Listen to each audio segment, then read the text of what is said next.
Avec le risque sécheresse qui s'accentue, faut-il réutiliser les eaux usées pour arroser les cultures ou nettoyer les rues?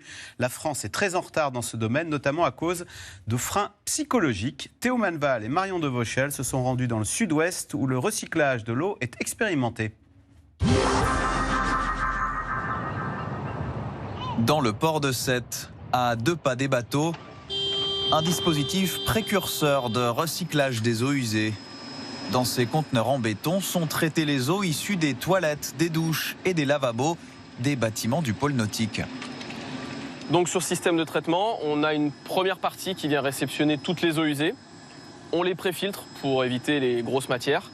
Et ensuite, ça passe dans un système ici de traitement biologique. Donc les bactéries vont dégrader les matières et les polluants.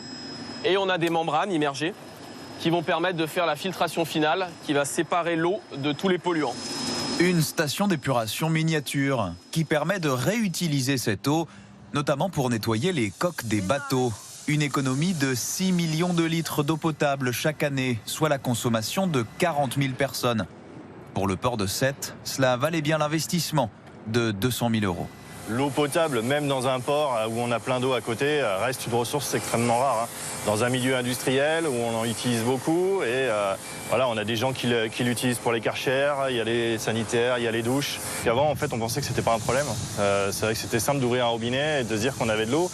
Voilà, cette prise de conscience aujourd'hui, il faut qu'elle soit à toutes les échelles, que ce soit au niveau des entreprises, au niveau des particuliers et au niveau évidemment de chaque étape de consommation d'eau. Et si la réglementation progresse petit à petit, la France reste en retard. Nous recyclons seulement 1% de l'eau consommée. C'est 80% en Israël, 20% en Turquie. À Sète, le dispositif de Romain Salza est actuellement testé pour rendre à nouveau potable les eaux usées sur des bateaux de croisière. Un cap pas encore franchi par la loi française. On n'est pas conditionné à cela. En fait, dans notre culture, on ne manque pas d'eau, on a de l'eau minérale, on dit qu'on a les meilleures eaux au monde. Donc, on n'est pas conditionné à se dire qu'on va recycler l'eau et la consommer. Donc, il y a effectivement une barrière. Ça va être notre quotidien de manquer d'eau. Donc, la recycler, ça va être obligatoire. Et je pense que d'ici 20 ans, on se dira comment ça se fait qu'avant, on ne recyclait pas l'eau.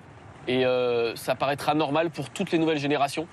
D'ici là, l'objectif fixé par le plan eau adopté l'an passé est d'atteindre les 10% d'eau usée recyclée en France d'ici 2030.